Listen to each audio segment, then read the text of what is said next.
The late 90s and early 2000s marked a golden era in Indian music, particularly for independent artists and bands. This period witnessed a vibrant fusion of talent with names like Lucky Ali, Shan, Alisha Chennai, Euphoria, and Silk Route dominating the Indian pop music era. The music they created gifted us with timeless melodies and unforgettable memories. However, amidst this creative wave, there was a remarkable milestone that stood out, a band proudly made in India. We're talking about India's first all-girl band, Viva, who burst onto the scene, captivating the nation's youth and challenging traditional norms. Launched in 2002 as part of a reality TV show, Viva rapidly gained fame and left an indelible mark on Indian pop culture. But they disbanded sooner than you think.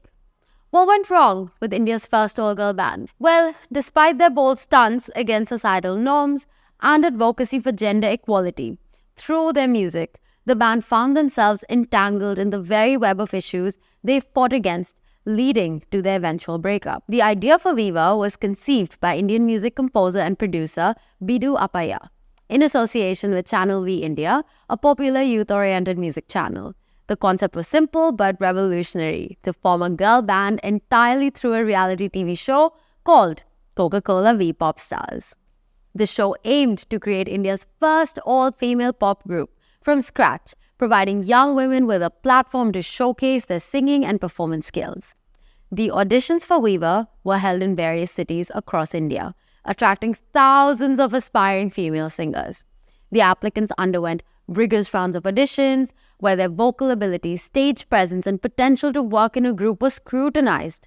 After weeks of tough competition, Neha Bhasin, Anushka Manchanda, Mawa Kamath, Pratachi Mohapatra, and Seema Ramchandani emerged as the final 5 members of Viva. Viva's journey into stardom began with their debut single, Jago Zara, which was an instant hit across the nation.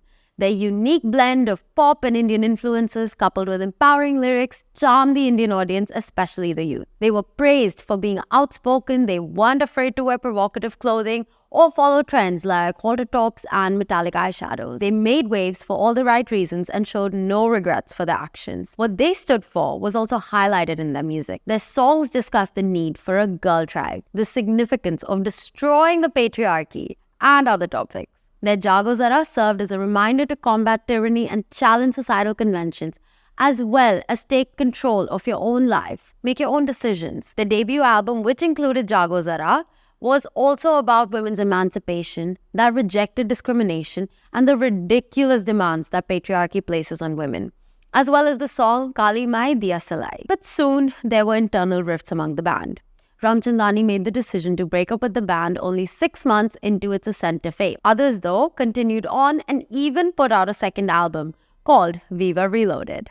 But their story too ended in 2003. The remaining 4 band members then went their separate ways to pursue solo musical careers when the band broke up. There was no official explanation for the band's breakup for a very long period of time, but in an interview from 2014, they stated that they had broken up because they were uncomfortable having to meet unattainable beauty standards.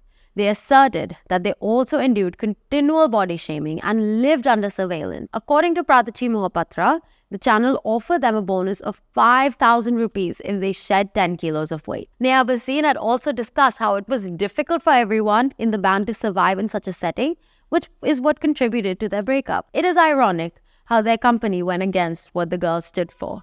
Sadly, unattainable beauty standards continue to persist. It is common in the K-pop industry now, where the members of girl bands are forced to live a certain way. That is, in fact, the harsh reality.